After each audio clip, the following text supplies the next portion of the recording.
దేవునికి స్తోత్రం. అపోస్తల కార్యం 2వ అధ్యాయం 25వ వచనమండి. నేను నీ శత్రువులను నీ పాదము కింద పాదపీఠముగా ఉంచు వరకు నీవు నా కుడిపాక్షమున కూర్చుండమని ప్రభువు నా ప్రభువుతో చెప్పెను. మీరు చిలువ వేసిన ఈ యేసునే దేవుడు. ఆమేన్. మీరు సిలువ వేయించిన ఈ యేసే దేవుడు అని చెప్తున్నాడండి. ఇక్కడ సిలువ వేసిన ఈ యేసే దేవుడు, ప్రభువుగాను క్రీస్తుగాను నియమించెను. ఆమేన్. ఆయనే దేవుడని సాక్ష్యం ఇస్తుందండి. అనేకులు చాలామంది క్రీస్తు ప్రవక్త కానీ ఆయన మానవుడే కానీ ఆయన దేవుడు కాదు అంటారు. ఈ లేఖనమే కాదండి, చాలా లేఖనాల్లో ఆయన గురించి సాక్ష్యార్థం ఉంది. ఇప్పుడు కొన్ని చెల్లుల్లో అన్నీ వస్తుంటే చూస్తున్నా కదా, ఎక్కడ చూసినా వ్యతిరేకమైన ఆలోచన, వ్యతిరేకంగా ఆలోచించి ఆయన దేవుడు కాదు, ఆయన మానవుడే, ఆయన మనుషుడే, ఆయన ప్రవక్త అంటున్నారు. కాదండి, చాలాసార్లు అనేకమైన లేఖనాలు సాక్ష్యార్థం ఉందండి. ఫస్ట్ నుంచే ఉంది, ఆది కాండం నుంచే ఉంది. వాస్తవానికి ఆ యోహాను గ్రంథంలో కూడా ఉంటుంది. ఇక్కడ అపోస్తల కార్యాలలో కూడా చెప్తున్నాడు, మీరు సిలువ వేసిన ఈ యేసే దేవుడు, ప్రభువుగాను క్రీస్తుగాను నియమించెను. ఇది ఇశ్రాయేలుల వంశము అంతయు రూటిగా తెలుసుకోవాలట. ఆమేన్. రూటిగా తెలుసుకోవాలట. ఇశ్రాయేలీల వంశం అంటే మళ్ళీ ఇక్కడ ఒక కన్ఫ్యూజన్ ఏంది, మళ్ళీ ఏంటి ఇక్కడ మెలక అని అంటే, ఇశ్రాయేలీలు అంటే ఇక్కడ వాళ్ళు కాదు కదా, ఆ దేశం కదా, మన దేశమే కదా, మనకు సంబంధం లేదు కదా, మనం ఆంధ్ర కదా, మనం ఇండియా మనుషులం కదా, ఆ దేశపోళ్ళు కదా ఇశ్రాయేలీలు అంటే. పైగా ఏం కాదు ఇది కాదంటే ఎక్కడ వాళ్ళు ఏమంటారంటే మాలామాదిగ దేవుడు. మాలామాదిగోళ్ళే కాదండి ఇశ్రాయేలీలు. ఇశ్రాయేలుల వంశముల మొత్తము రూటిగా ఆమేన్, రూటిగా తెలుసుకోవాలని ఇక్కడ దేవుడు లిఖితం చేశాడు. ఎట్లా ఇది ఇశ్రాయేలుల వంశం అంతయు రూటిగా తెలుసుకోవాలని చెప్పాను. ఆమేన్. ఇశ్రాయేలులు రూటిగా తెలుసుకోవాలంటే, ఇశ్రాయేలులు అంటే ఒక్క మాలామాదిగ దేవుళ్ళు కాదండి, ఆదాము నుంచే సమస్త జనులు వచ్చారు కాబట్టి ఇశ్రాయేలులు అనేది 12 గోత్ర జనాంగము, 12 గోత్రముల వారు. ఇశ్రాయేలులు అంటే మాలామాదిగ దేవుడు, మాలామాదిగోళ్ళు మాత్రమే అనుకుంటారు. ఇంకా మన దేశాన్ని పట్టుకొని మాట్లాడాలి, మన ఇండియాని పట్టుకొని మాట్లాడాలంటే ఇంకా అసలు చెప్పని అక్కర్లే. ఎందుకంటే అసలు మనకు సంబంధమే లేదంటారు. ఎందుకంటే క్రీస్తు అసలు ఇక్కడ ఓడే కాదంటారు. అసలు పుట్టిందే ఇక్కడ, తెలుసా సంగతి? అసలు భూమే యెహోవాదైతే ఈయన ఎక్కడ దేశం కాదు, ఇక్కడ భూమిలో పుట్టినోడు కాదు అని అంటారు. అంత వ్యతిరేకమైన ఆలోచన, ఏదో కన్ఫ్యూజ్ చేయాలి అని వాదించుకోవటం తప్పితే ఏం లేదండి. సృష్టికర్త ఒక్కడు. ఇప్పుడు కొంతమంది అంటున్నారులే, మళ్ళీ పర్వాలా, సృష్టికర్త ఒక్కడే, నిజమే, దేవుడు ఒక్కడే అంటారు. ఎవరు ఆ దేవుడు? దేవుడు ఉన్నారు, అనేకమైన పేర్లతో ఉన్నారు అని మళ్ళీ అంటారు. ఏంటి ఆ పేరు? దేవుడు ఫస్ట్లోనే చెప్పాడు కదా, యెహోవా అనే నామం పట్ల నేను బయలుపడి ఉన్నాను. ఆమేన్. నేనే దేవుడను, నేను తప్ప వేరొక దేవుడు లేడు. ఆమేన్. నేనే దేవుడను అని ఆయన మొత్తుకొని ఉన్నాడు.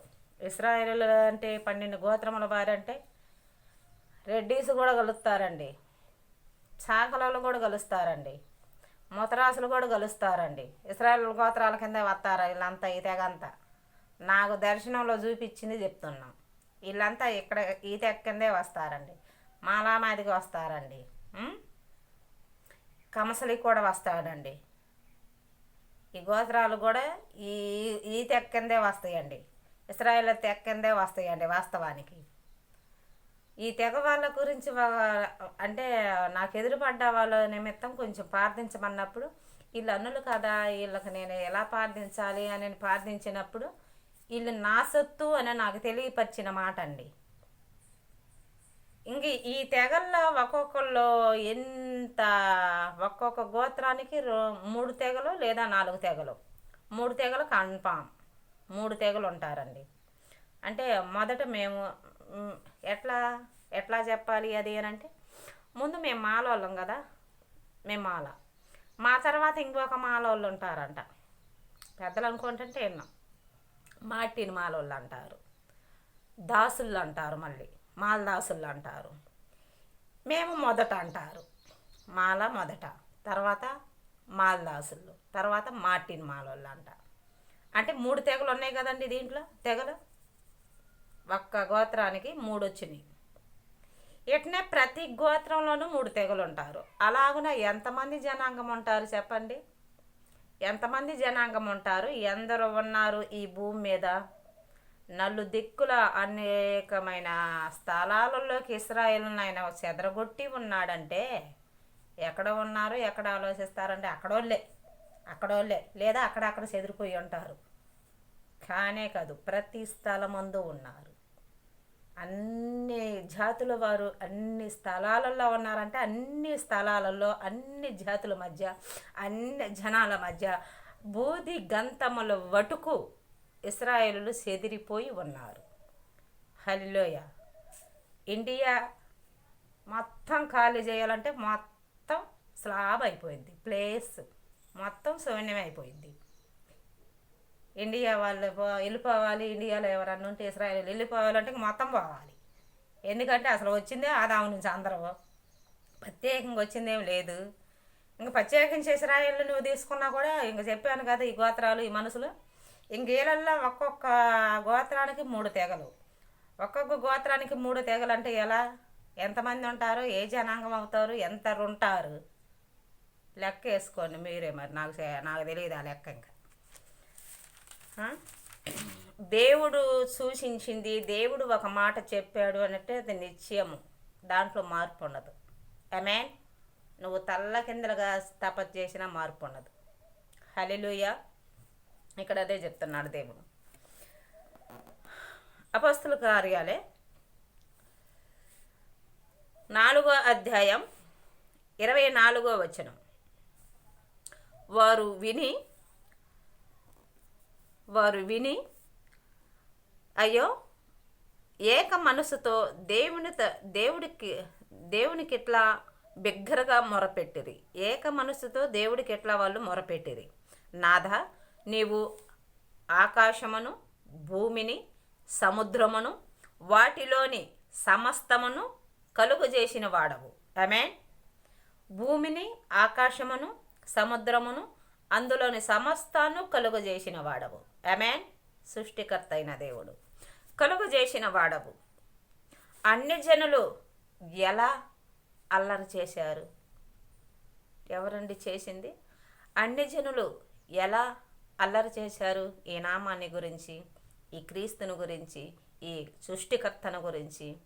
సమస్త కార్యవి నీవే కదా. ఇంకా పై వచనాలు చదువుకుంటే చాలా శ్రేష్టమైనవి ఉంటాయి.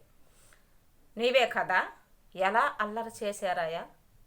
ఎంత గొప్ప కార్యాలు నీ పట్ల జరిగినాయి కదా, నీ నామం పట్ల జరుగుతున్నాయి కదా, నీ భూమి మీద ఉన్నప్పుడు కూడా చేసావు కదా. మరి అన్ని జనులు ఎలా అల్లరి చేశారు? ఎలా వ్యర్థముగా మాట్లాడారు?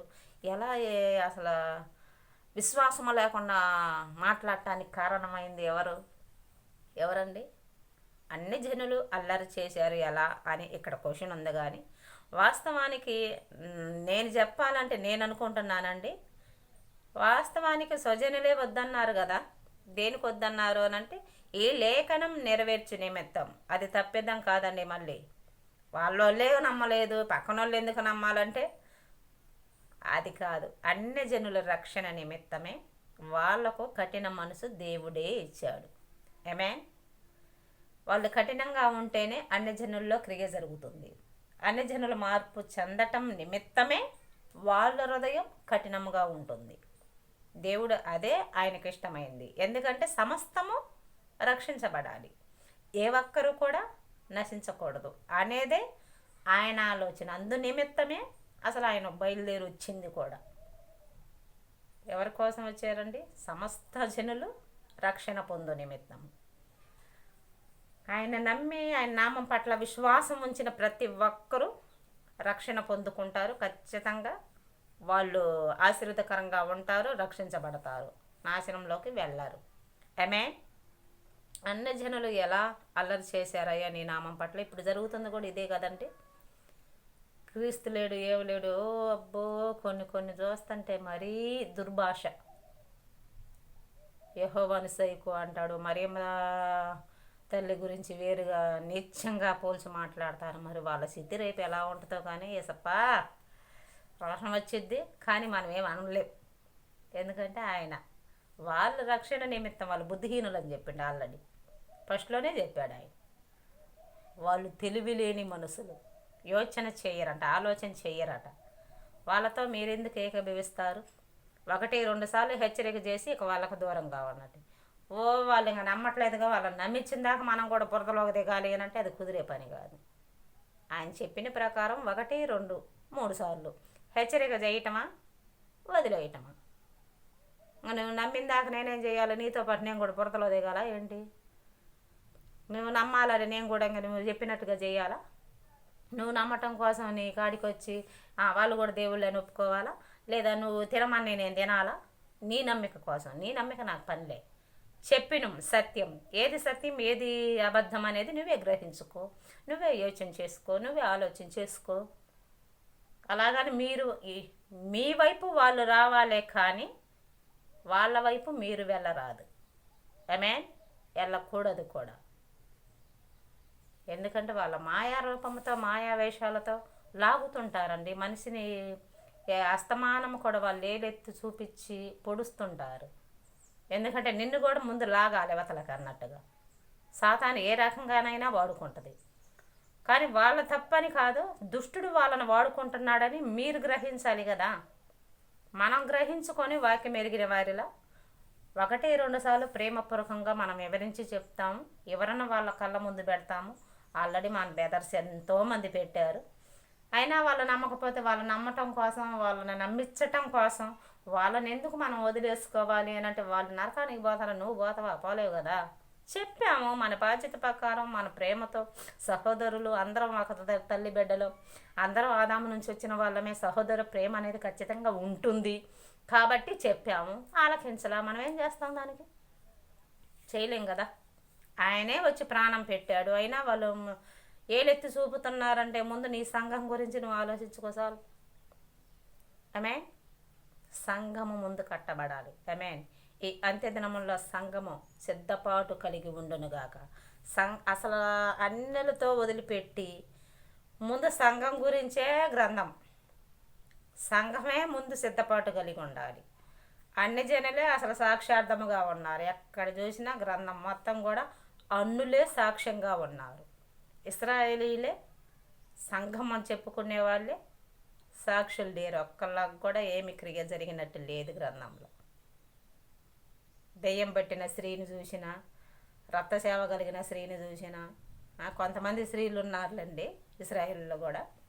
ఆ కుష్టి రోగిని స్వస్థపరిచిన, పచ్చవాయువు గలవాన్ని చూసుకున్న, కుష్టి రోగులను చూసుకున్న వాళ్ళంతా అన్నులే, సమరయులు. ఒక అన్నుడు వచ్చి వెనక్కి తిరిగి వచ్చి 10 మంది శుద్ధులయ్యారు కదా, నువ్వు ఒక్కడవే నా శుద్ధుడైంది, నువ్వే వచ్చి. ఒక అన్నుడు వచ్చి వెనక్కి తిరిగి వచ్చి ప్రభువుకు కృతజ్ఞత చెల్లించాడు. కానీ తక్కిన 9 మంది ఏరి వాళ్ళు రాలా. స్వస్థత అయితే కలిగింది, రాలా.